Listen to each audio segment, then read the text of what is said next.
Welcome to the Salmon Runs YouTube. Enjoy the video.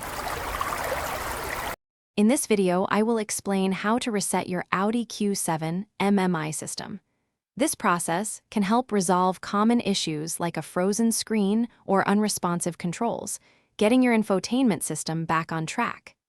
It's a simple troubleshooting step that can save you a trip to the dealership. We'll cover both a quick reboot and a more comprehensive factory reset. To perform a soft reset, locate the 3 MMI control buttons: the navigation button, the radio button, and the large central rotary knob. Press and hold all 3 buttons down simultaneously. Keep holding them for approximately 10 to 15 seconds until the MMI screen turns black and then reboots. This quick restart often resolves minor software hiccups. A factory reset is a more drastic step, typically reserved for persistent issues that a soft reset couldn't fix, or if you're preparing to sell your vehicle.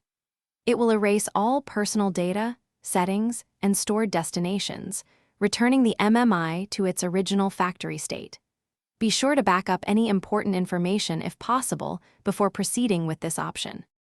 To perform a factory reset, first access the MMI menu. Navigate to Settings, then look for Factory Settings or System Maintenance. Select the option to reset all factory settings.